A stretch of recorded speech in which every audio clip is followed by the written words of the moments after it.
que tu es soutenu par Kabila, par Olive. Tu as tout le bas. Ah, ils ont le bas, ils ont le bas. Ouais. Si on a un candidat président de la République, peine à besoin.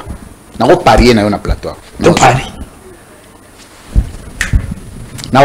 Organisateur et concepteur, il y a état moderne. Donc, les lots, ceux qui sont le président, comme ça, Congo, état moderne. Tu veux état Congo, état moderne. Les gens ont état, intégrité. On a honnêteté. On a une aboya. So, parce qu'on va réunir les journalistes nyons sur le Congo. Les journalistes, ils vont tomber le bourg et aller dans 1 franc. Azalate. Bien sûr. Les journalistes, ils vont confrère dans un peu, ils vont monter. Tout.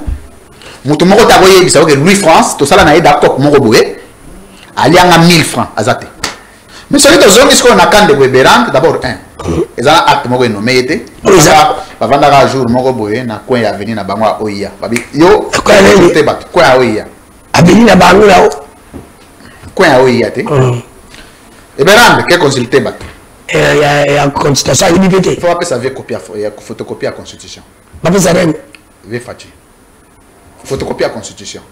Bon, il y a ça dans le côté. On dirait ça dans le côté. Ce qu'on biso na Congo awa. Première des choses, pour beaucoup de capacité, il faut développer 3 éléments. Premier élément, il faut développer l'économie. Beaucoup ça là, jamais puissant, sur l'économie n'a pas faible. Ça signifie que l'intelligence n'est pas seulement les titres. L'intelligence, c'est la capacité de résoudre les problèmes. Capacité à moutou. Il y a résoudre les problèmes à long terme. C'est ça l'intelligence. Alors, ce que vous professeur, ce que vous avez la capacité de résoudre les problèmes en Zalaba Congolais, tu as Zoba. Ce que vous avez dit, bandeko bazo comme aboye sangai politique sécuritaire à mon konzambo Félix Tshisekedi na ngana pesi mbote. Politique sécuritaire na ye. Tango zara akoma mo konzambo ka ezalaka nini? Ezate. Ça veut dire que ayaka aboye bou akomi président. Abengi pe ba masana ya poto bou bavandi. C'est comme ça on va copter ko kamba mboka eza musala makasi esengaka ba réflexion, ba analyse, ba recherche. Nous obéissons à partir de béton wana omini mutu ko lia eza droit de l'homme. C'est le droit le plus inaliénable. Kolia, komela, kolala.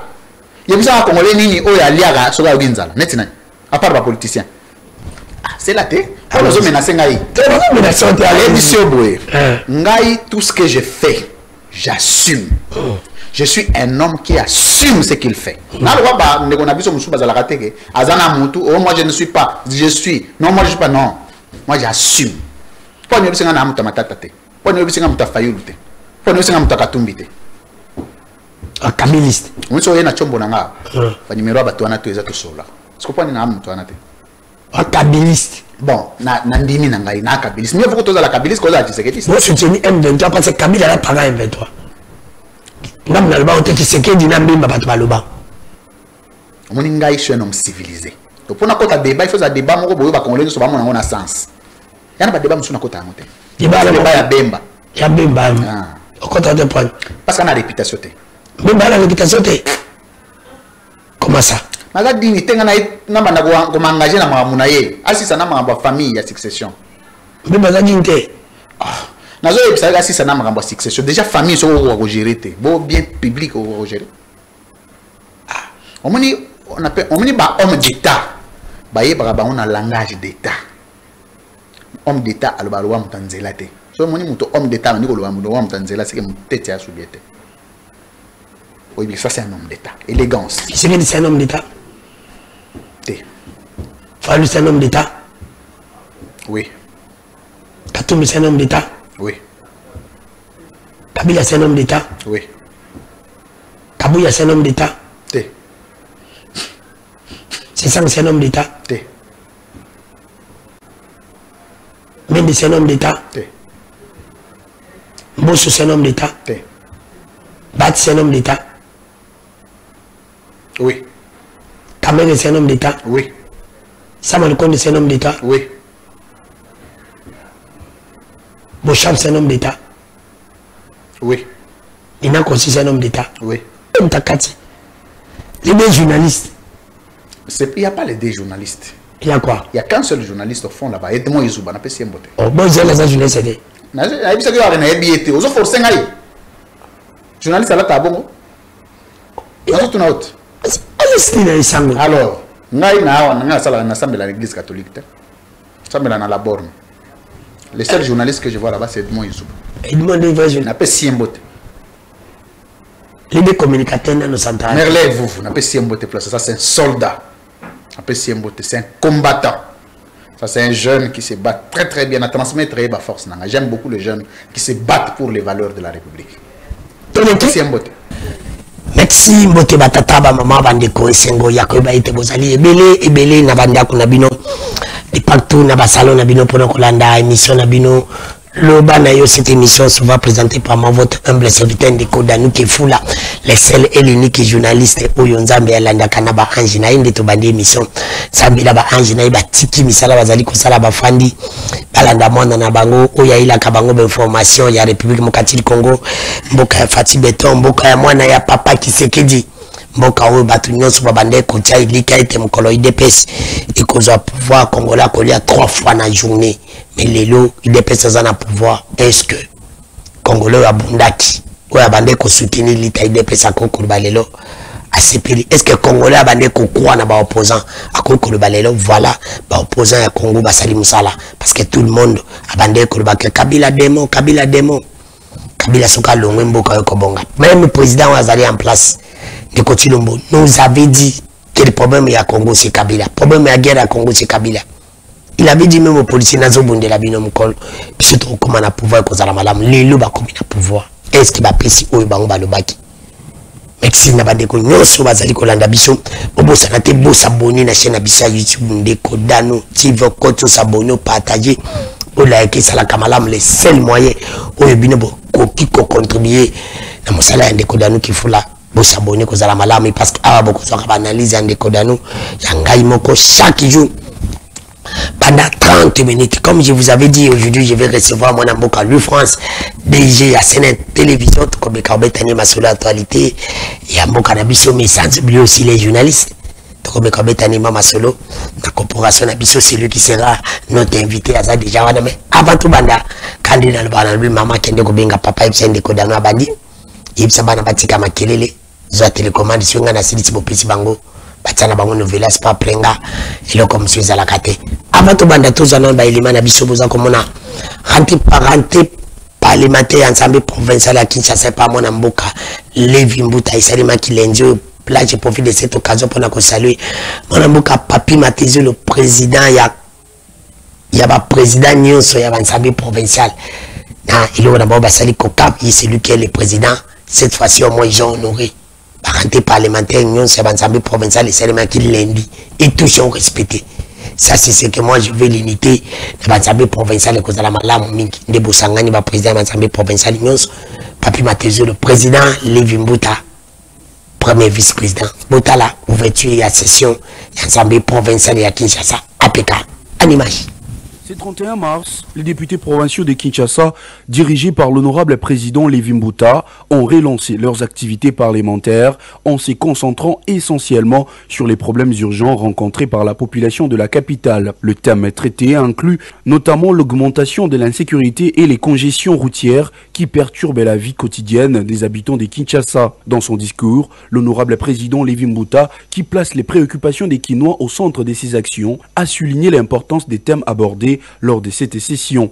Comme vous le savez, notre pays est actuellement secoué par une crise sécuritaire et humanitaire sans précédent dans sa partie orientale, notamment dans les provinces du Nord et du Sud Kivu.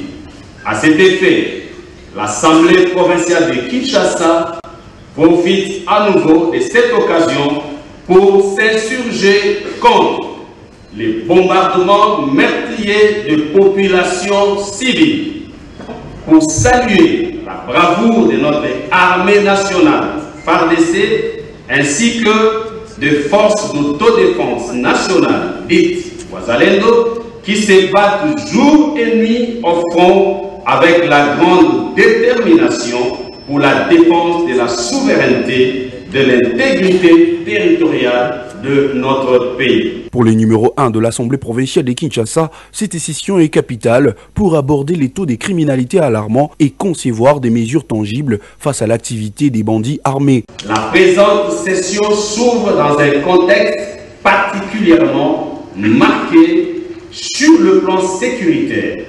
La ville de Kinshasa connaît actuellement les taux de criminalité de plus élevés au premier trimestre de cette année, lequel est induit par l'activisme fulgurant des bandits à main armée dont le mode opératoire actuel est le braquage des banques, de maisons des camistes, des supermarchés et autres lieux de commerce qui ne peuvent plus fonctionner dans la quiétude, c'est au risque d'être attaqués à tout moment.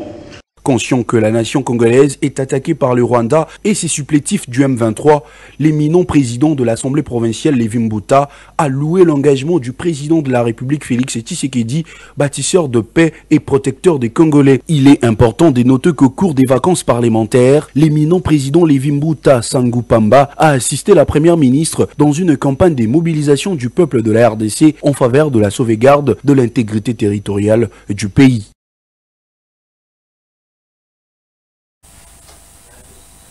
Merci, wana bouti kolanda image ya ouverture ya APK ensemble provincial de Kinshasa. Oui, kamba makaipa mona mbuka Lévi Mbuta, je crois bien après lundi beaucoup soipé ya Congo central oyo. Et kamba bepa mona mbuka papi matezolo les grands gouza. Notre invité là, mona mbuka lui France DG ya Sénétresse, mona mbuka lui France mbote.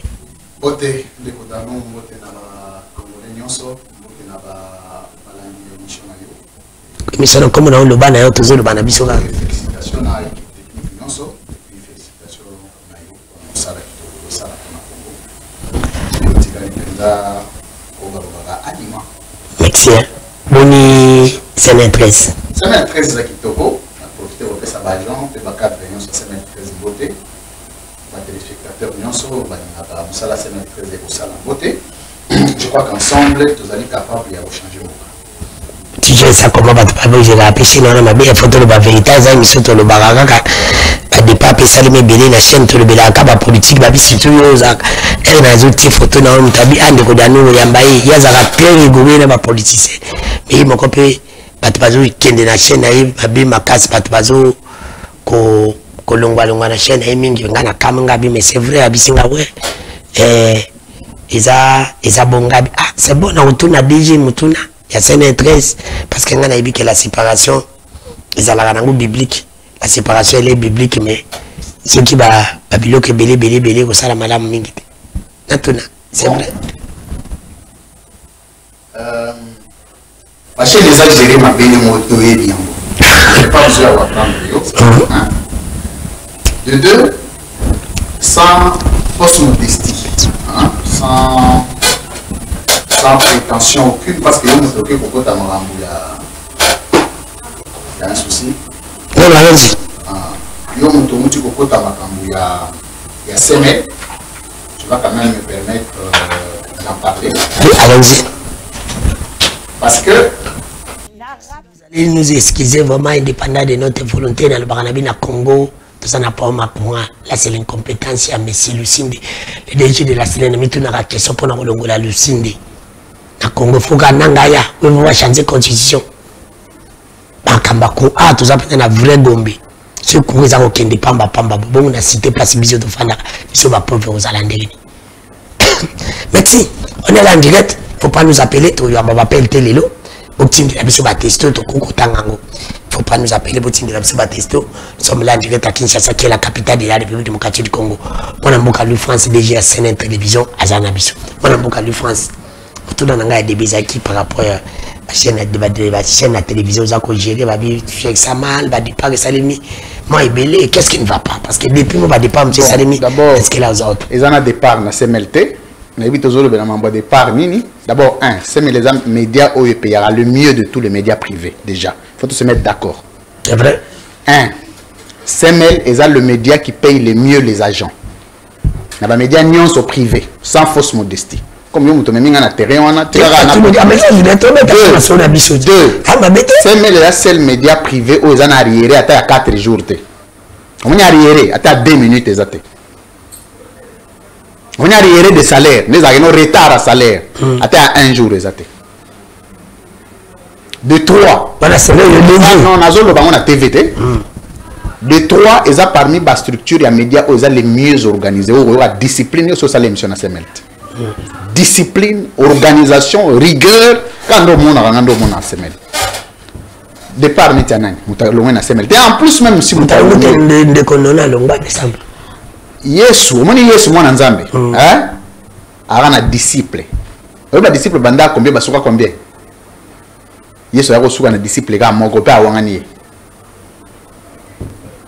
Donc je peux pas nazolo mamba wangana te nazolo banabi je ne peux pas fonder la gestion sur les humeurs à bateau. C'est légitime moutago décider à Rolonga qu'un déplace moussou, c'est normal. Ça va pas commencer avec moi. Mais moi problème c'est un principe. Principe est-ce que nazo fout à bateau? Oui. Est-ce que nan arrière? Non. Est-ce que discipline est ça? Oui. Est-ce que respect na musala est ça? Oui. Est-ce que yango semel impact est ça? Yebi. Tout le monde peut partir. C'est moi d'abord, Louis France. Non, pas c'est moi d'abord. Semel à Louis France nan. On me dit le semel Louis France. Donc na créé semel la philosophie nanga. Après tout le monde est agent, tout le monde travaille avec moi. Bisonyo sotocha le beau qu'on a patte. Mais semel est une image. Donc non seulement on ça là, ils ont un impact sur semel. So na yibi. Bah on le battait que Louis France yibi. Et autant maman on a semel. Donc c'est comme ça que j'ai fait vraiment un effort dans un moutou, c'est vrai. Mais dans ça là vraiment effort, il y a autant de la droiture pour que parce que les première expérience, on a un candidat président public. En 2028. Dans un candidat président. Ah tika, comment est-ce que ça va te candidat? Bon, qui est derrière toi? D'abord que tu es soutenu par Kabila, par Olivier. Tu vas tout le bas. Ah, ils ont le bas, ils ont le bas. Ouais. Ah. Et puis on a un candidat président de la République. Pena besoin. On a parié dans un plateau. On parie. À moins que Batamukili, Bakena Seni, ça va blague. À moins que Batamukili va décider que torpiller machine. Il y a un candidat moko et dans politique les autres concourir dans l'électorat à Betanganis. C'est belé. Netinani. C'est belé la combat bateau. Nabi nani kasi. Même dans la position nani. Nabi nyonso. Ah. Bon on va faire na voter ngai. Bango moko ba voter nga. Ba vena nga Katumbi, ba vena nga Fayulu, ba vena nga Kabila, ba vena nga Tshisekedi ba voter nga. Pour fatier mo ndé abo so to ke be élection a préférer voter ngai. Tshisekedi na zavi na opé. Oh, nous avons ça ngai. Tena tuni kaka. Oh. Tshisekedi am kolo ngati. Eza po mutena dia za zavi na opé za. Aza mkolo makoza pe vi na otena ninga osola. Osola. Na osola ndeni. Osola. To osola niti nini? Ma pas idée. Te azaka ve à Congo. Toi na ba relation te. To kozala na mopete. Question beaucoup directe, réponse directe. Est-ce que elle maman na yamba on a mpité? Elle maman Denise a yamba ba journaliste, il peut appeler sa invitation. Pour le bar va chacun dans les réseaux sociaux. Pardon. Oh comme même ça là on le bal. Bah non, pardon. Tu l'as ngala. Parce que j'aime Ramamboka.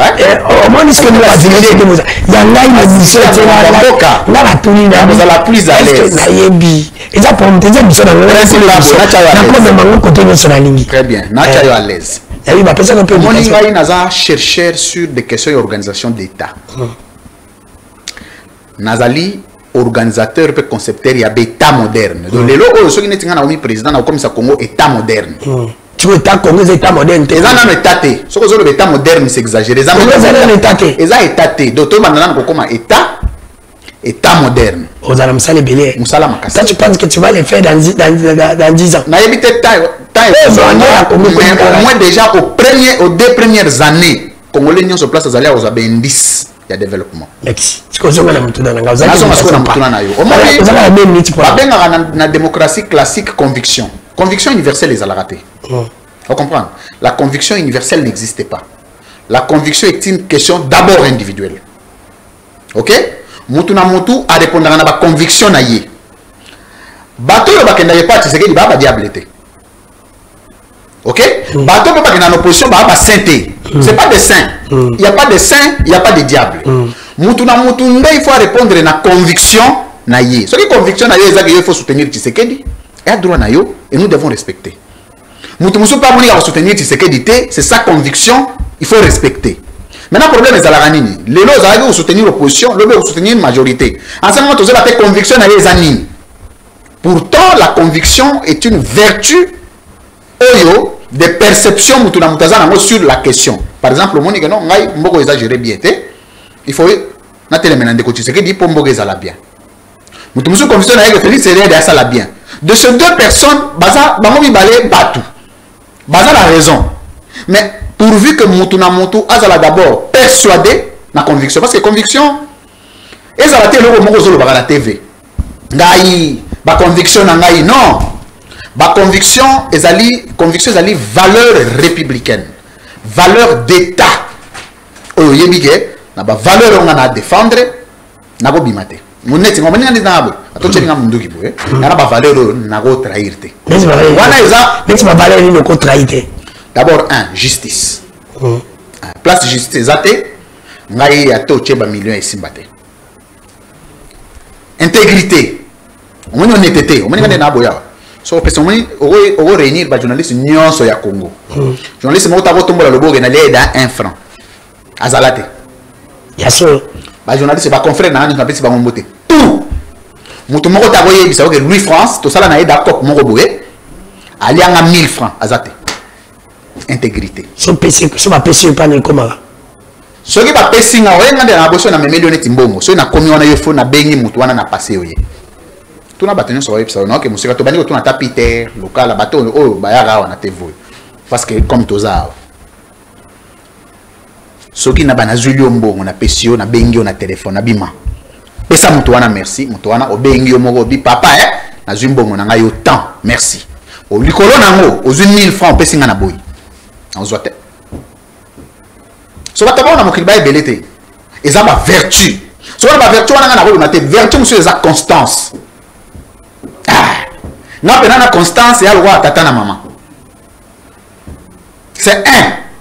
Donc constance ezali te que na soutenanga opposition to na soutenanga non. C'est-à-dire natikali focus sur oh na zo mona que ça ba valeur pour nanga. Na ko changer moté.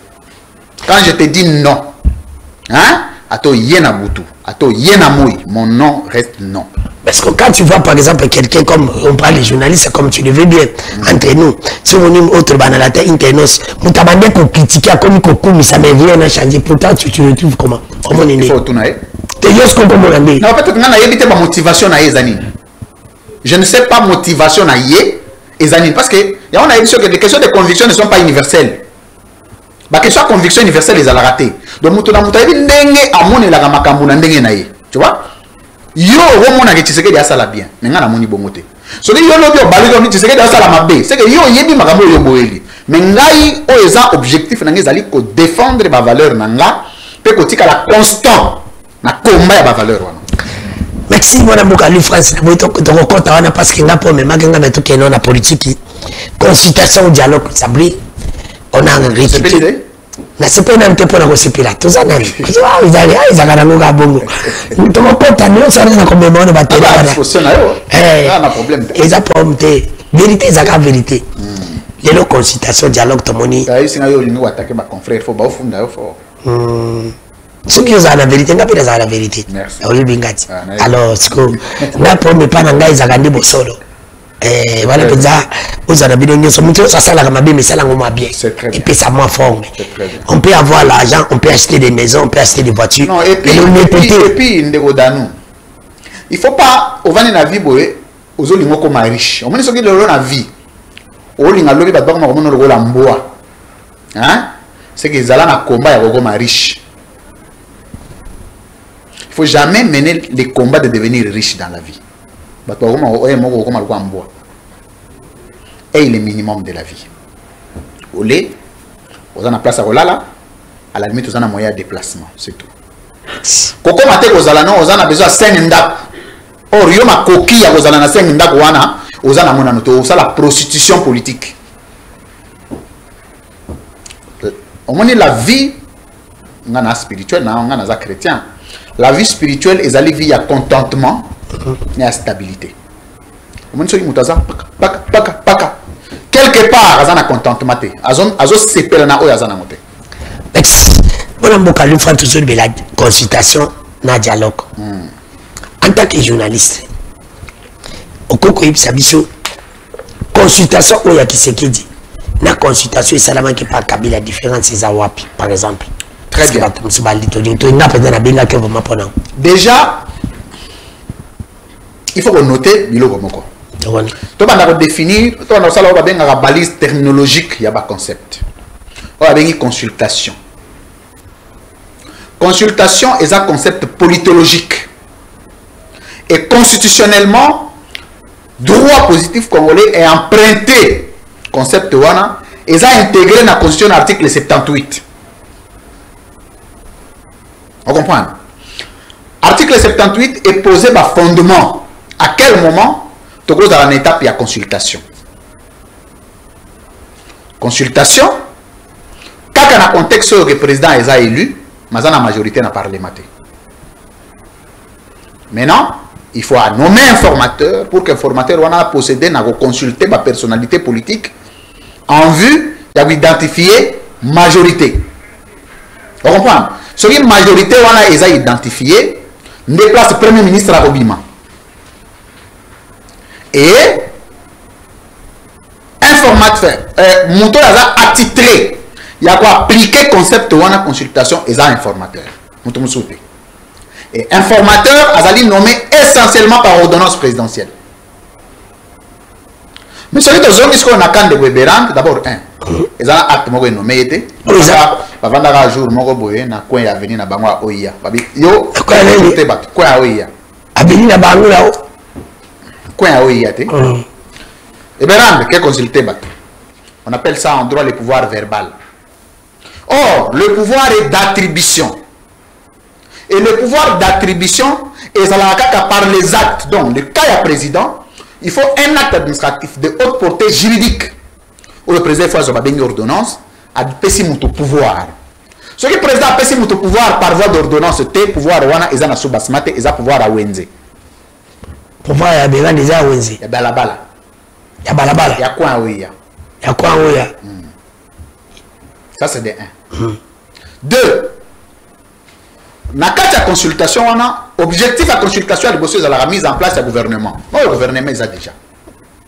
Et consultation, et ça les maracas au début de la législature. Mais je crois 6 mois. Il y a 2 ans d'ailleurs. Donc 2 ans depuis mon Kozambo Kazara élu dans le deuxième mandat. Et la consultation pour le gouvernement, il y a une union nationale. Non, le gouvernement, il y a une union nationale. Ils ont répondre sous la règle, na prescrit article 78 T. Ceux qui présentent l'union nommé gouvernement, à quoi remanier, qu'on nomme pour remanier. C'est le gouvernement union nationale. Non, ça dit qu'à quoi on a nommé bateau y a ligne. Ça a besoin qu'on tient informateur T parce que tu as son esprit article 78 T. Il y a même président pe magambo à sali à constitution il dit il faut appeler ça copier photocopier la constitution. Pas ça rien. Ve fati. Photocopier la constitution. Bon ya zana ngote. On dit là zana ngote. Ah bon du coup. On a évité celui tozo kana. On a évité ozo mona président zana très préoccupé mamba estatangi constitution té. Bon même ba collaborateur et puis ba idée qui va proposer. Nani collaborateur ni nani oyebi amalunga oya zana net na.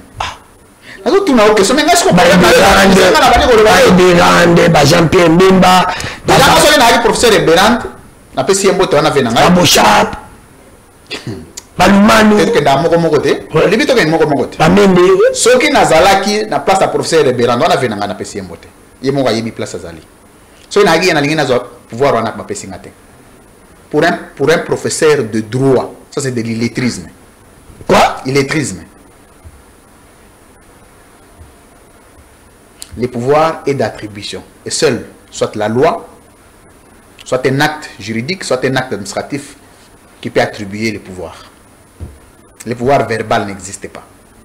C'est pour te dire que Nandenge au lobby Makambetali consultation mon amour à France consultation et à Kabila les alaki quand même consultation à Kabila par rapport à la consultation T.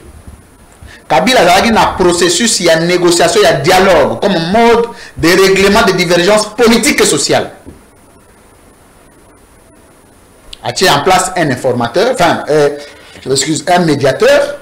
Médiateur a envie de rapprocher la classe politique pour retrouver un accord politique entre majorité et opposition.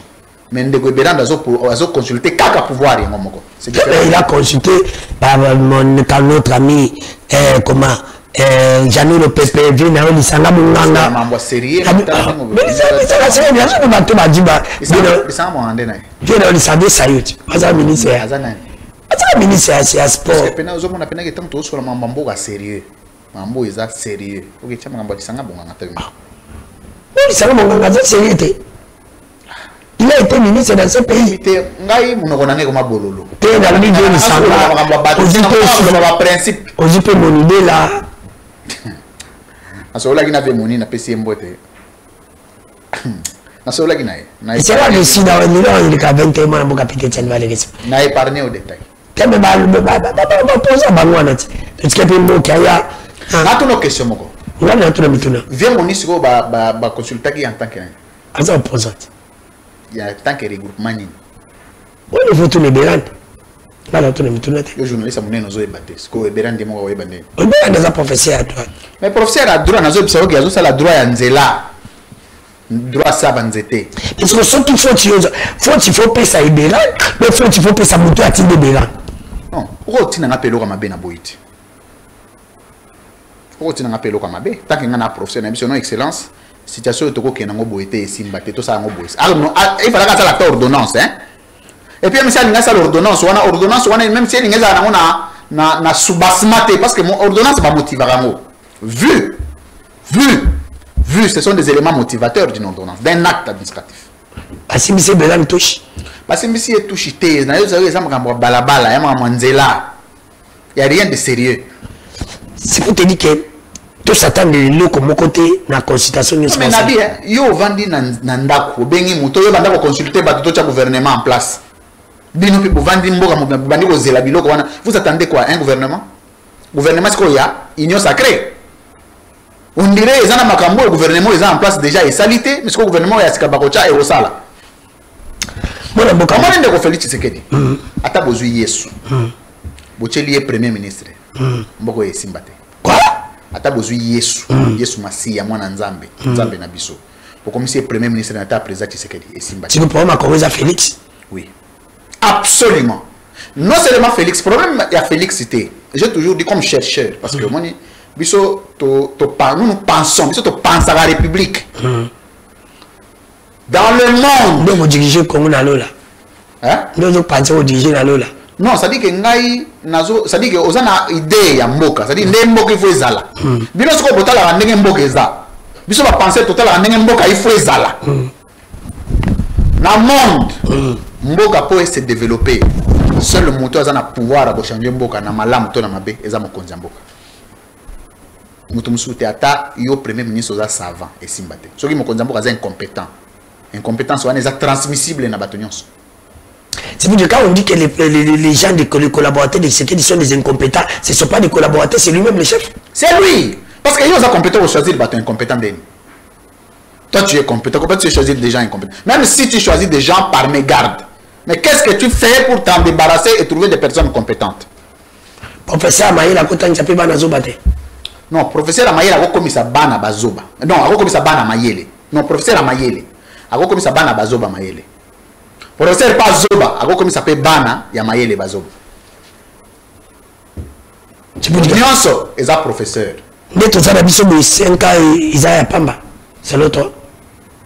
C'est pour ça Félix Gazala 5 ans 2028. 5 ans Isaiah nini 2028. Oui, on est d'accord, Fachi a commencé en 2028. Moi je suis de ceux qui pensent que la République doit fonctionner avec les règles démocratiques. Tout y avait a comme d'ailleurs soufflé à l'embi na épée. En 2028 a aucun candidat président.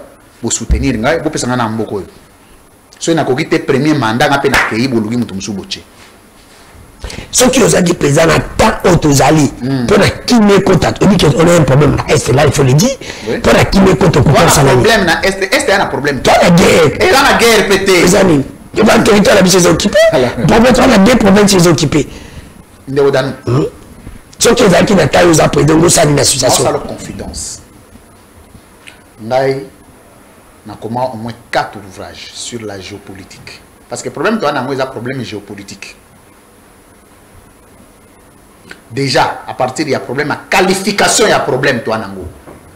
Vous avez un Est. Tu as la capacité de le guerre. Or, sur le plan, il y a droit constitutionnel congolais, La guerre est déclarative. Il faut présence d'ordonnance à déclarer état de guerre. Ordonnance à agresser. Entre guerre et agression, comme il a mis balette. Ce que tu as agressé. Kuna o occupation. Kuna o envahissement. Donc, mboka batomaye les ba comment mukie bazoba ba mebele. Mboka. Moni mboka. Ce qu'on a la minorité bazoba ba majorité. Ce qu'on a la tenue la situation tous en angolo lelo. Première question, première question ya résoudre les problèmes na est, un problème géopolitique. Na ba principe géopolitique il y a ce qu'on appelle l'approche. Travail nangai, il y a recherche. Il y a troisième cycle na komango sur l'approche géopolitique qu'il faut prendre aussi ce problème à est parce qu'on a comment à est. Et là quoi liboso l'approche meilleure c'est na raboso na beti ba plan ba katikati lobby omoni ba lobby amona ba conférence de presse na bango. Ba tishaka ba kataka fort, ba zo fort. Na puis bon, comment y a pas na mboka problème té.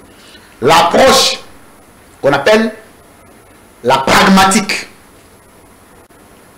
Pragmatisme ezali principe na kati ya société internationale, notion ya société internationale. Regardez na ça le scénario moko. Biso nyonso toza na kati ya communauté internationale, to ba ratificateur ya organisation internationale. Par exemple, biso ka ya Conseil de sécurité des Nations Unies, biso to na Union africaine, so ineti ngana yo danu to linga to bunda. Union africaine, to Conseil de sécurité des Nations Unies, il faut ça la nini et ya intervenir pour ekabola biso. Mais les États-Unis d'Amérique, ils sont membres du Conseil de sécurité des Nations Unies. Ce qui est simba un américain, Amérique est mindu que bomi bino, bakota la route Conseil de sécurité des Nations Unies. La société internationale.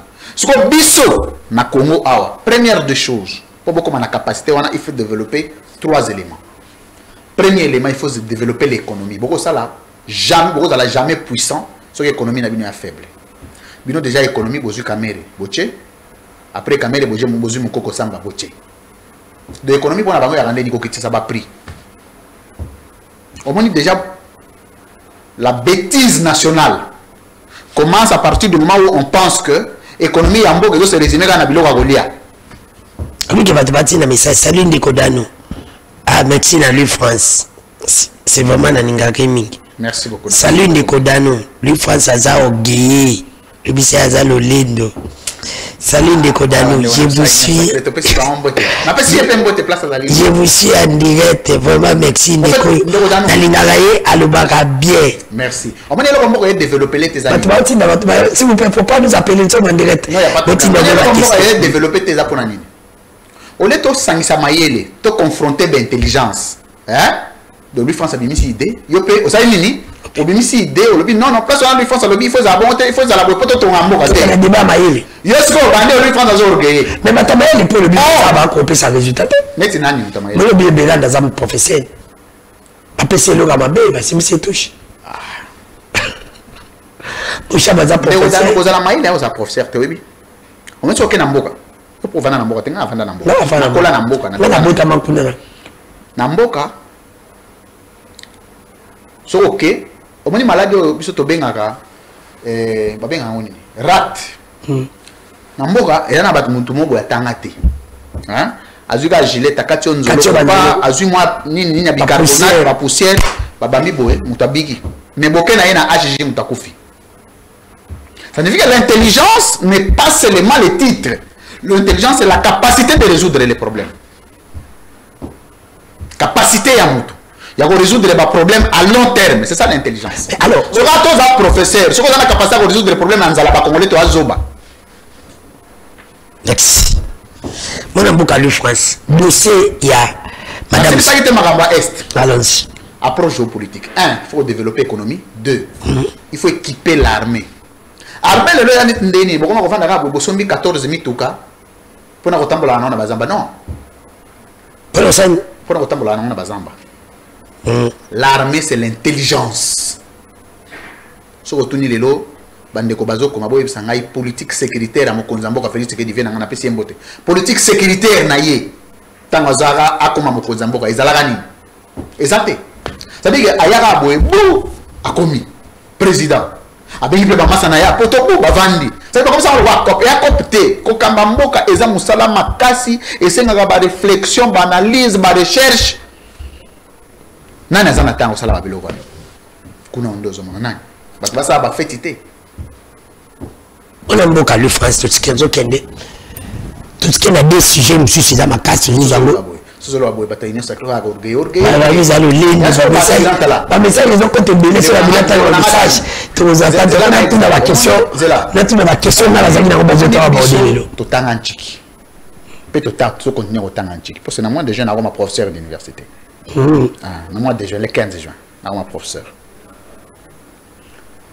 et lingi ko la que tous a fier mboko et puis biso tout hein tous a na fier yage oza made in Congo de moi na bloka Congo même na poto ba la fier na yo mindele ba la fier na yo na consultant international na consultant organisme ma personnalité na fier na yo so biso siko na kati mboka wa so ki neti to bandi ko miteka na neti mapa neti kuanga fierté au nyonso Congo il faut za na ngo za na parce que lelo o moyen bo tout la ba congolais to les a sous-sauté même muto bo no na lelo ba un certain moment bu Atassi ajuda malade accueilli donc il faut que les Congolais soient fiers de certaines élites net ba biso siko fier na yo mona il faut banana ba fier na yo après ba place fier na yo so mo za fier na yo te na makambo yo yebi et vous en êtes ndeni nya muko antombolo mais muto na so muko antombolo banda tongo alete hein le plan na lo ba na bi de émission le na makambo science na okebana ba mo wanzela Fati Beton nous obéissons Fati Beton wana o mini mutu ko lia ils a droit de l'homme c'est le droit les plus inaliénables ko lia ko mela ko lala yebisa congolais nini o ya liaga so ga ginzala net na à part ba politicien bobiso diaka c'est to ginzala te hein tu lia ka ce qui million que beli o mani ko lia wana zolo ba est-ce que yo zana ba era ko lia dano na est-ce que yo zana ba era ko lia ou bien lia ka tango kutani nango tala kolia on a le bien nini so 12 heures de bêtis temps d'abord so 8 heures de bêtis pas déjeuner 13 heures pas grand repas 15 heures pas au grignoter 20 heures pas le repas léger au salam papa yo nanu 20 heures ko gelona na bambouteillage ko luka mbongo to dala ngala otonga mboko mani ngai na otongela bino mboka merci voilà bona to fasi note na otonga mboko yo de policier Ntumba Timanga Nicole balobi azana policier balongoli de soi-disant oyo albaka komi général de brigade auti de tata mokonzi kolo aprometaki il me semble prometaki soka matière grade donc mokonzi mboka promettre mdelo ko yo dano yebiam ah bogo ya balabala la commissaire générale dano la commissaire générale la motelo ko yo dano yebiam avec nazo ka je le comprends le bac yo policier va matisse grand va sauter salamboka place commis na odo ba mambo na tena na besoin na monter sauter non comment matala awa tout en libaku comment va matala d'abord mtunga dans la police qui elle est président le droit de promettre quelqu'un par exemple même salagi malamu dit on a est-ce que président de mutu fa matsamutu grade eza musala président te président ayaka kaka na cabinet na ye soki basali bango proposition OK police eza na ba service une inspection générale de police basali ba proposition ensemble na cabinet ministre ya intérieur bazu ba proposition na ba memeli mokonzi mboka na cabinet na ye ba filtrer ba memeli na ba service ba checker profil bato wana ba memeli mokonzi mboka ba document pour signer ordonnance mokonzi mboka la ba grade te aba sauter 4 grades sauter capitaine major lieutenant colonel et comme ça vient non et comme ça vient non notre maman sous son comme ça bien on a ce comme ça nga c'est nga maman comme ça nga so avec zalate maman to na mona normal depuis 2019 tilelo il y a ce qu'on appelle ça dit que les institutions de la République sont dépourvues de tout toute la crédibilité. Les institutions sont dépourvues de comment je veux dire, mon prestige à fonction. De odano. Nalinga koloba comme on a parce que nga mo fona pesa namba ba assurance. Nga belo soko tchenga ministre. Hein? Au moment où on a la prestige de la fonction. On peut te consulter aussi comme journaliste, ça veut pas journaliste, on peut t'appeler aussi non. En 1 minute, on a ta fatia tchenga coordinateur du gouvernement na ça ilote. Bon. Mais si mbaté parce que yemo azo na maîtrise ma kamna été. So vraiment to so na ka swanaka. On a zo bisa. Mais pourquoi il y a peu bon ça? Non, na ko ya te pona bon ça so yé a kolinga pe bon te. Na avant na tango net ko guider. Et comment est-ce que to be bana ay milienga. Bon, on peut fatia yebi lote. Non, ayebi na non, président est capable aza obligé à yeba makamnyo sauter. Mais il faut aza pour na bateau ba yebi pour ba sunga yepe. Mais comment un président non, yo moko na il faut ala moni il y a ce qu'on appelle l'intelligence pratique. Mutaoza na za docteur te. Maza intelligence pratique ayebi danu so na pesi rolo ba conseil ya pesi nga ya mabe yango ya malamu yango. Voici ce qui est bon, voici ce qui est mauvais. Vous avez la capacité à discernement. Et d'abord, toi, tu es kabiliste. Il faut accepter que tu es kabiliste. Tu es kabiliste. Ah, ceux qui sont kabiliste, c'est qu'ils ont rejoindre les Fatih. Ah, oui, rejoindre les Fatih. Ah, mais c'est quoi? Bon, Fatih, c'est un kabiliste. C'est quoi un kabiliste dans le pays? Comment c'est un kabiliste? Parce que Fatih a une alliance avec Kabila. FCC cash. Abiyé, vous avez maman Olive. Vous avez Kinga 4. Vous êtes kabiliste. On a émission. Alors, ce qu'on a le c'est pas grave. Yo, c'est un journaliste.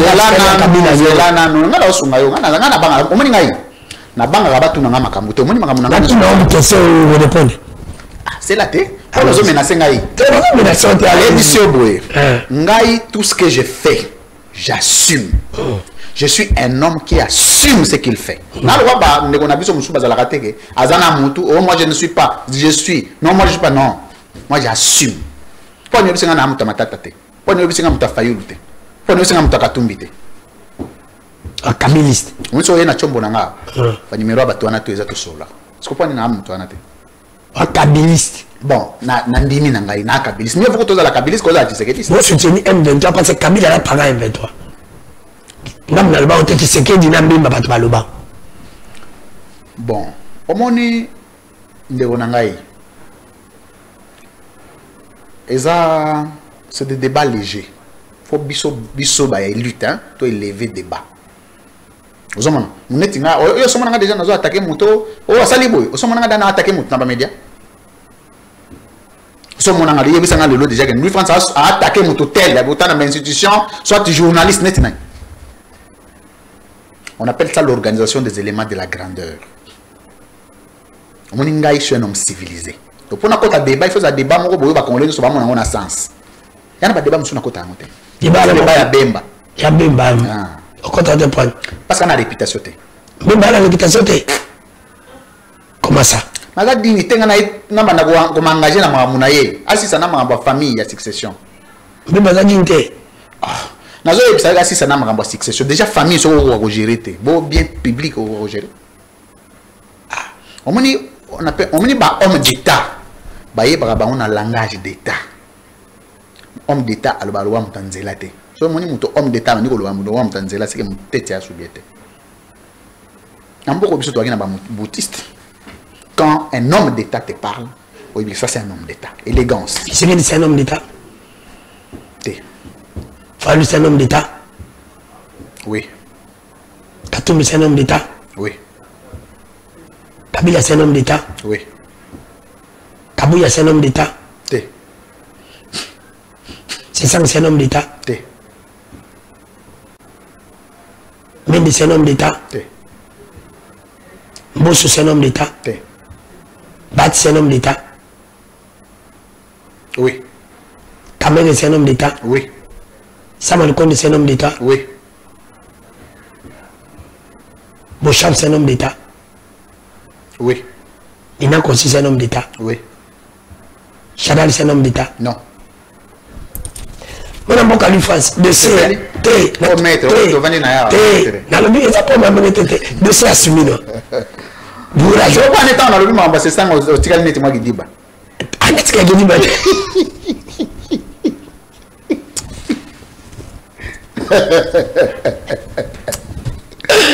nakendaki mamba c'est choqué au te na l'autre na tête pas ni le mamba c'est choqué nazala mona politique bon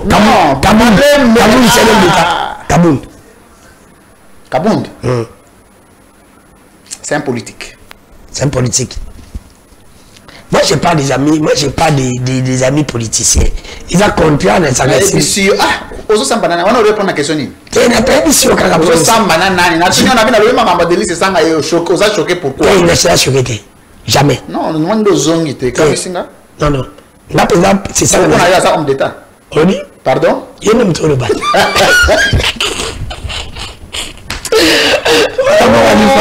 De ce madame Simina Sabine, c'est la vidéo, j'ai compris plus rien. Moi, le babo solo. Mais moi, on n'est pas la mission de journaliste, on a bien calculé la journaliste. Yo, on y a un battu l'émission, yo pour le carana débat. On peut sa position Tingai. Mais ça, la journaliste, c'est un peu sa position.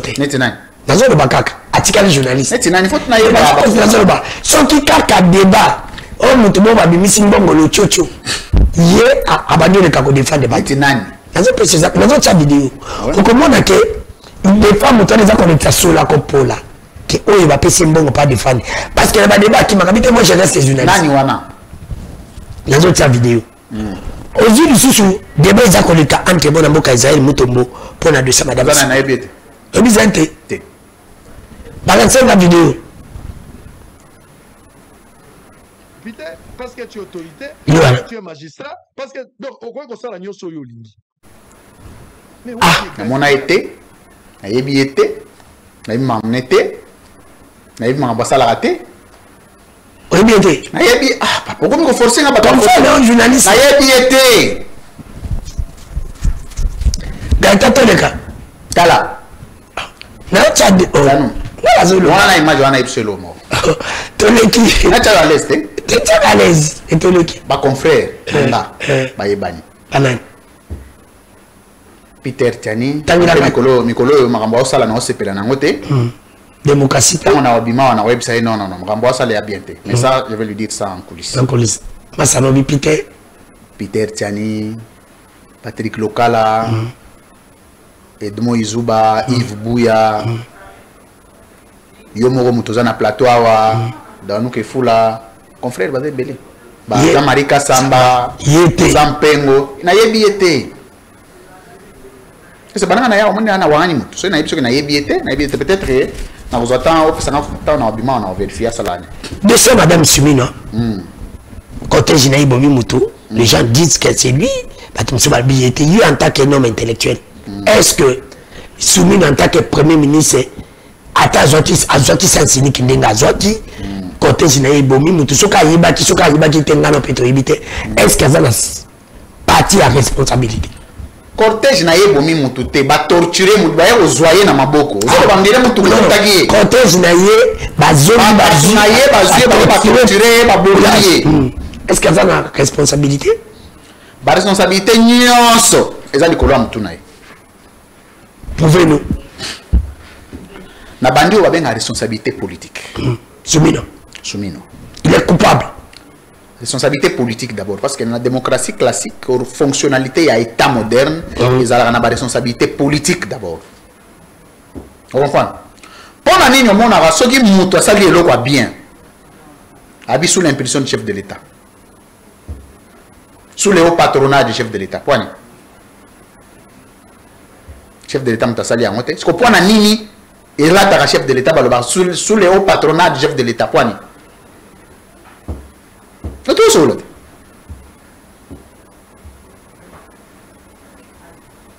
Nabagisi boy. Pona nini?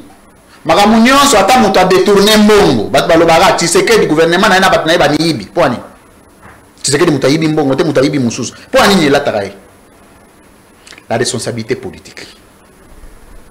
Bato yo nyonso baza pembeni na yo. O baza sous pouvoir na yo. Ba acte na bango en bien comme en mal et ça a conséquences sur eux.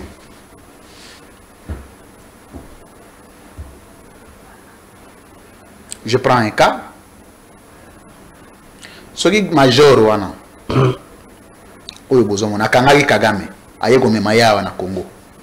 Bolingo lo ba victoire za nani? On a chef de l'État. On a Fatih Béton.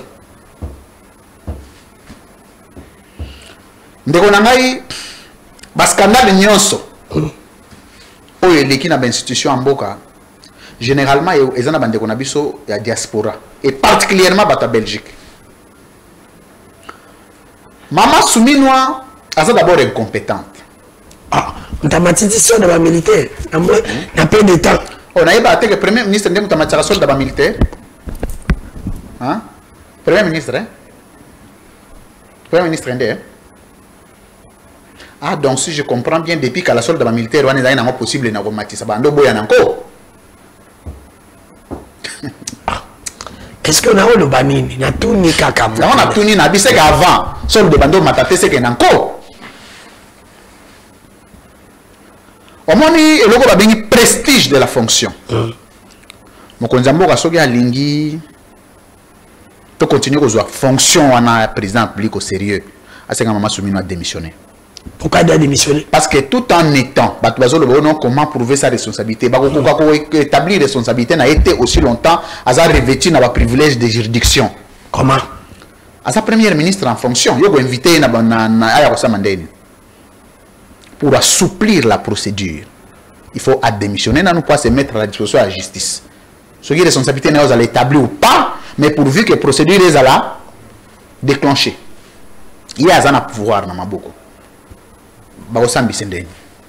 Parce qu'on ne peut pas juger une première ministre en fonction pour des infractions telles que il faut démissionner pour laisser à la justice la possibilité de l'entendre, de la poursuivre, de la condamner ou de la quitter. Mais c'est pas lui. Non, l'infraction individuelle ou pas, responsabilité à Mama Souminwa à la justice. Mais pour que la justice, il faut y aller dans la disposition de la justice. Dans la disposition de la justice, il y a le pouvoir. Il faut aller loin. À sa couverte des privilèges de juridiction.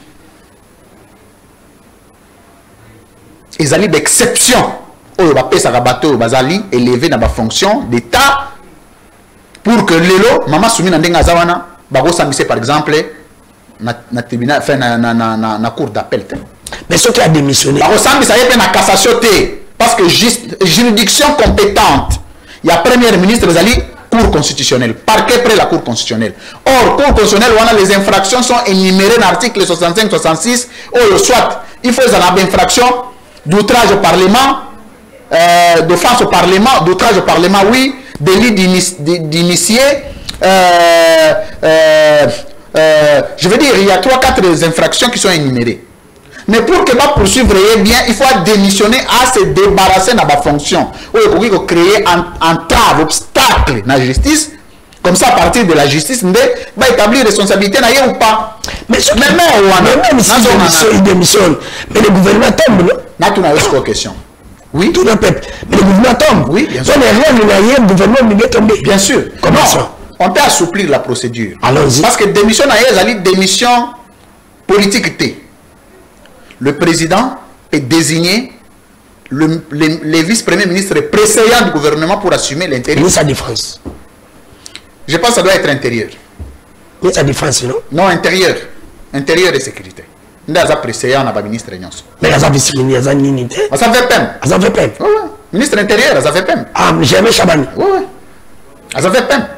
C'est pas défense. Jamais Chabani Gaza. Non, défense. Et puis défense, on a ce qui va passer. Il y a des infirmières. Il y a aussi des infirmières. Bon, comme vous l'avez. Il y a aussi là. Alors, le bidet. Oh, mais ça là, il paraît que c'est infirmière. On a un pote. Mais ça, vous avez un cabinet. Hein? Vous avez un cabinet. Cabinet, non? Il y a président de la République. Un beau? Oui. Alors, nous sommes ça. La habité. Oui, bah, t'entendez.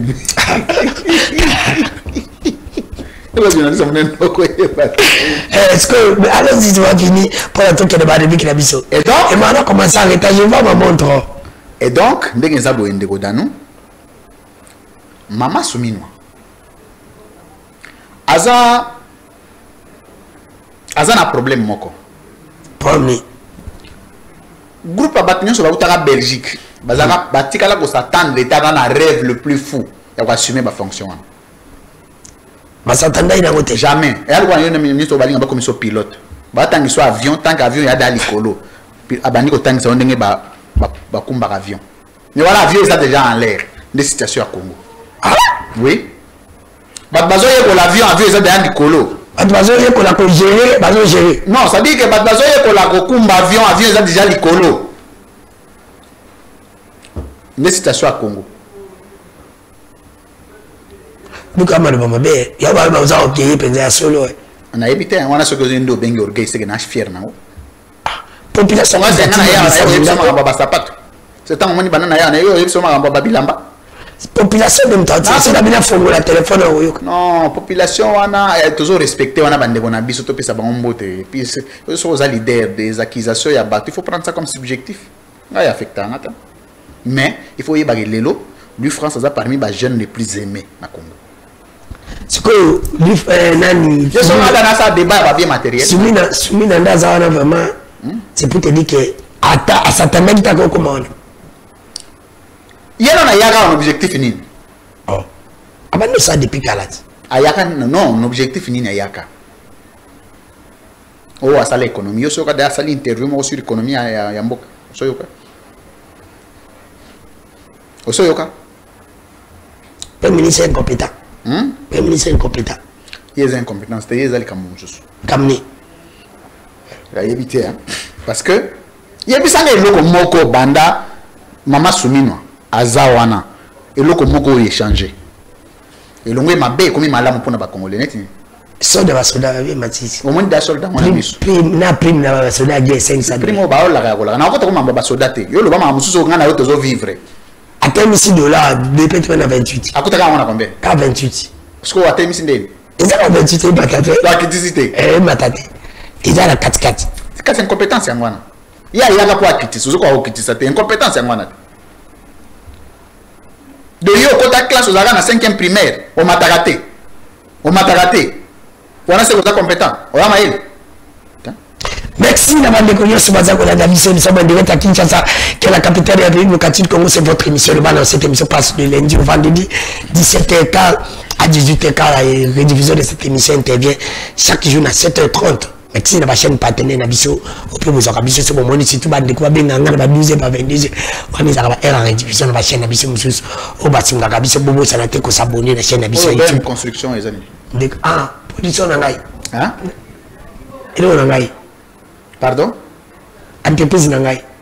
Ah! Vous savez que les gens sont une entreprise de construction. Ah, ma belle peut-être. Donc, nous avons fait un tonga. Hein? Donc, nous avons fait un tonga. Merci. Merci. Merci vraiment de s'abonner. La chaîne Nabiso, si vous partagez, vous likez, vous savez, c'est ça aussi la grandeur. On a nos alliés, merci, Mananga Banan Boza. Vous s'abonner. Vous partagez, vous talaka. Pour vous, comme ça, n'a pas une idée. Merci. On a beaucoup de gens comme qui ont émission Nabiso, qui ont c'est pas ici qu'on va finir l'émission rapidement. Et donc, madame, ici, la raté, Nabiso, ça a mbote. Mbote, ils ont pris sa bateau, ça malam, mbote. Oyo yebi na régime afati, na ba basam salamabe. Ngana zo banda, na opesi exemple. Ça n'est qu'un langage que moi, ngana pesi mbote na général Kasongo Kabut. C'est longa salam salamala. Pesi mbote na Gilles Alingeti Nké, c'est longa zo salam salamala. Na pesi mbote na ministre tourisme Didé Pambia. Azo salam salamala. Na pesi mbote na Kop na o. Nandimi, ngandi mangana ngai. Na pesi mbote na Levi Mbouta, président de l'Assemblée provinciale. Na pesi mbote na gouverneur de la province Amaïndo, province sans richesse. Et na vice ne baza ko se battre en cause qui vanille les bons. Na pesi mbote pe na papa Léon. Directeur na année ya identification na kende ko za passeport na ngai wa na bunga. Je pense que ce monsieur là, c'est un pasteur. Ça vous avez me dit. Année na bisa ki na ko porter combat na iti, il faut aller bana parce qu'il mérite. Asa msala malam. So boyo za mtama bi. Papa Léon na année na identification. Na pesi mbote na Papi Matizolo Dantezo. Akatiba arrêté ça ya ba copé belé belé akati ba arrêté ça ya bange belé ya gouvernement oyo ya ga yuta Congo central ya ga sasa monsieur qui n'est pas maman monsieur qui n'est pas leki monsieur te bakati après c'est mbote pour bandika Congo central parce que bato ba sa msala baissé longa déjà c'est le sindi à cause on ne mérite pas ça msala be ministre en particulier Alexis Kizar ça msala be ministre de la justice ko Samutamba déjà réside des eaux. Na Daniel Boumba gouverneur avec professeur Kinshasa. c'est qu'on a 5 na yopé on peut s'emboter na 5 personnes aux a convaincu na régime ba ça msala moi danou on va nous trouver na il bonsoir so azate papa ils ont des choses à dire pesi nga malo poni ni soko imposer nga makambo na yo pesa nga mbote na 5 personnes so azate na pesa ka bato mbote mukolo vie ya ba congolais au changer ya bala tant que vie ya ba congolais eza na pasi kolia pasi komela pasi kotambola makolongulu ngana na mbota wa pesa mutu te na pesi ne mbote na ba congolais tout il faut croire aux idéaux du changement merci sikoyo bato ba sa msala mabe na régime bango nyonso bango nyonso régime atene ko mota bango nyonso tu me Félix Akanjata bango nyonso kana ye moko ti mutu asuko ya kengela ka ba institution ebe ke uza mta mabe yendo ba na classe za ka bige bige za ki danu la bena lo ba no ah je la ba baser la ko za ka démocrate na se ko la na démocratie no ko ça ba je me suis ba ni ngai ndozo mona nga boy je ne peux pas penser que la République est à résumer au seul d'intérêt nanga. C'est très dangereux. Mais si on a le passage il y a parti pendant 6 ans attends Fatia Jota intérêt na l'émission na loba nazo loba te ozo kata ngai za mtama be allons-y na bandeli ngai mi France kuzike ça so que zaki ko tala ka mwandambo vie nanga ona nango c'est que léon na omanda ko yembela batu nyonso mais ma vie importe peu vis-à-vis à 100 millions ya ba congolais. Merci. En principe, mieux vaut Congolais nyonso aza na capacité à consommer bouteille à maille que quand on a autres na capacité à consommer bouteille à champagne. Merci. Donc, penanga la République c'est la majorité. Mukolo Congolais nyonso, même si a commis richité, a commis golia, a commis komela, a commis ko vivre le roi batu parce que c'est pas impossible. Merci. Pays à mukelo ko la Sénégal aux hommes. Lelo batakomo lia batakomo mela batakomo vivre bino bozaka Lusinde bozaka non ministre Gisaro pourtant ces gens là bayaka na pouvoir makolongulu misu bautaka ba Rwanda bazata ne loko te na maboko tango bakokoma wa c'est des millionnaires merci président nana na seli sambra ko nini zo déranger te na lo mamba Rwanda zo déranger bazozo ba millions batongi banda kuna poto. Pourtant, bon, ça pouvait investir pour les Congo ici. So, et des peuples, et peuple, la bonne manière de aider peuples, biso ba Congolais, tout le monde débat au comme ba riche au tonga bandaku. Merci. Tout comme on a débat que tout le monde Congolais n'y soit à vivre dignement comme un peuple. Donc, on a beau parce qu'il faut investir dans l'humanité. Il ne faut pas investir dans soi-même.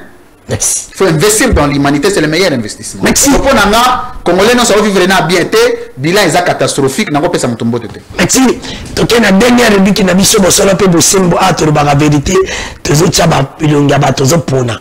Moto aza modèle. Yo po komi amba, komi pe amba tiko tak. Na kona kopia yoti. Ozo pona. Soko mona za modèle to likina. Donc bo solo pe bo sembo mona boka ni France. En image, apona.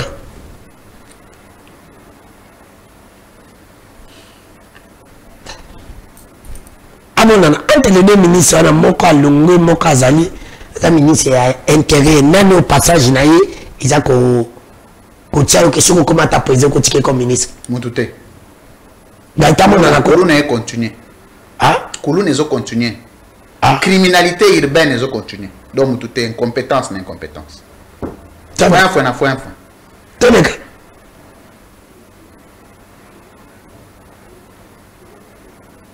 Toneka.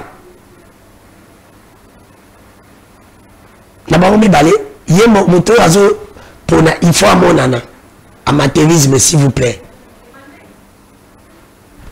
D'abord, il y a ministre qui va mon casali ministre à la finance, à Longwe, mon casali en place. Nani Oyo, ce que comme président de aux candidats, au cas où je sais pas salaire, ça la moi bien. Tanou. Ngaina pour nos ministres. Oh, ma passe, nous avons la balai. Ah, ma passe. Ma passe à vous, ça. Ma passe à c'est à moi. Ah, oui. Bon, balai basangé mo. Ça dit que bon. C'est là. Au moins, il y a pas façon de mon aboya. Au comment vous présentez au rêve que tu commis sa bango ata chef à venir n'a pas y congé là. Et si mbate. Ça va, madame. Dans les cas, les deux communicateurs dans nos centrales. Merlin, vous n'avez pas de place. Ça, c'est un soldat. C'est un combattant.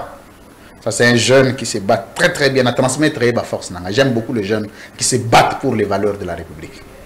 Dans les cas, les deux journalistes. Yves Bouya, n'a pas si mboté. Barmi Balé. Yves Bouya mboté. Lui, c'est. Au Santa Kake. Il est extraordinaire, Yves Bouya. C'est un homme formidable. Au Santa Kake, dans le passage, tu trouves que. Yves Bouya, c'est un bon. C'est un très bon. Il est professionnel. Il est. Mais Gaïta, c'est quoi ça là-bas? On ne voit pas? Comme on a natura Yves Bouya yo obani ko kata. Gaïta, bon, réalisateur Mtakati. Les deux journalistes. Il n'y a pas les deux journalistes. Il y a quoi? Il n'y a qu'un seul journaliste au fond là-bas. Edmond Yezouba, n'a pas si mboté. Oh, bon, j'ai les journalistes. Journaliste à la table. Alors, l'église catholique. La borne. Le seul journaliste que je vois là-bas, c'est Edmond Yezouba. Edmond Yezouba. N'a pas si mboté. Alors, il y a un dossier dans le cas. Merci. On a beaucoup de monsieur. Émission d'abord.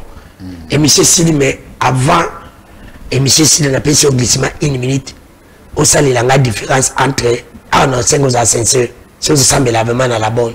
Entre Kabila et Kisekedi, comme président. Différence, c'est nous à différence, c'est un que. 1 minute. Kabila. Le soi ne les préoccupe pas beaucoup. Contrairement à Félix Tshisekedi, c'est qu'il occupe plus du soi. So Tchebango Boé, ne lateli na bango, ne vendre na bango au monde que l'un est plus préoccupé par soi, l'autre est plus préoccupé par les autres. Et là, on a mis que contexte politique. Il n'y a pas un exercice, il n'y a pas si organiser un État. Kabila je ne prends pas Kabila, mais je ne sais pas ce que je me posé la question. La première différence, c'est la Kabila a coutume beaucoup de la juridiction moko. La Cour suprême de justice a éclaté en 3 juridictions. Une juridiction de l'ordre judiciaire, une juridiction de l'ordre administratif et l'autorité de la constitutionnalité des lois et des actes ayant force de loi. Donc, la Cour constitutionnelle, la Cour de cour. 2, sur le plan organisation et État, vous avez déjà ce qu'on appelle les services au sein de l'armée, notamment garde républicaine, où ils ont protégé mon Konzambo Kanabiso Félix Tshisekedi n'a pas si mboté. Pour concevoir une unité d'armée, c'est savant. Il faut être intelligent. Concevoir une unité spéciale. 2, les lots, nous pouvons nous vanter des élections. Vous ne pouvez pas parler de la démocratie classique s'il n'y a pas organisation d'un processus électoral qui est les élections qui sont la symbolique par excellence de l'existence démocratique, de l'existence d'une démocratie dans un État moderne. Organiser des élections, les lots passation de civiliser des pouvoirs, pour la première fois, pouvoir parce que Mutomoko a organisé un cycle électoral avec une institution qu'on appelle Commission électorale nationale indépendante dotée d'une personnalité juridique. C'est 3. Le Lomo Konzambo Kanabiso Félix Tshisekedi, tout ce qu'il jouit aujourd'hui, c'est les fruits des insultes de 18 ans. Parce que le Lomo Konzambo a 18 ans, donc à 18 ans, on a Konzambo à vivre. Armée, police, constitution, même constitution sur laquelle il a prêté serment à Koutiango. 3. Juridiction judiciaire. 4.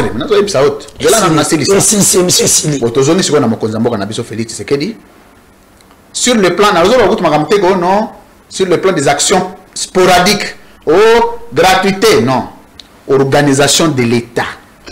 Dans l'organisation de l'État, quel a été son apport? Ce qu'on appelle les réformes. Exacté. Donc, l'un est jouisseur des efforts de l'autre. Qui est jouisseur des efforts des autres? Est-ce que ton système mission maintenant on a beaucoup de ma question ce qui papa na banyo somi bali bakufi Kabila kufa Tshisekedi akufi même papa na sema bela kolba ke mona na ngai asali kombo na bien bon ezana mwana ta sala eloko na kombo tata mboka eza héritage te mais on a représenté que la succession et comment la république des fils à papa et puis la république on est soukiao Merci. En 2028, la République a fait sa papa et Sili Piwana. Merci. Merci. Et monsieur Sili. Merci, non. Merci. Merci d'avoir dévoilé ce balade. Je suis vous abonner la chaîne à Visa YouTube. De retour, mbote, oh, tout en a qui baku, alimbi sangay. Merci. Et là, on a un bête, on a un bamboka. Merci. Vous abonner la chaîne à Visa YouTube. Galabino, Tokutani Mikolo Mizali Koya. Bye, à la prochaine. Bon, comme ça, papa Zantel commande de Pesaba, Nabatia Novela, c'est pas prengaï, et le comme c'est ça. Ils sont trop prétentieux. Abi on après le logo de démission non c'est quand on a des exact je laisse ça abi Peter a produit na 20h donc le le caté a produit le non ce cas ça la direct donc il y a sur nationalité on a idée oh là dans les États-Unis oh donc il y a là net dans les États-Unis que Dieu bénisse d'abord dans nous Peter Abraza que na binga les États-Unis non on comprend parce que tant on le dit que non c'est tiré aller le côté donc c'est parce que tu le commandes pas si donc après émission rien a produit qu'on est quand même sur 22h non mais après c'est que muta occupé sous terre mais là il est aux États-Unis ah Dieu bénisse d'abord dans nous les autres après que Dieu bénisse d'abord dans nous les autres après ah il est national américain c'est pas comprendre c'est peut-être mais c'est monté déjà peut-être ça dit elle a tout pero je vais vous arrêter toi oui oh les en avant Peter Gauthier Seyna et pour lui pas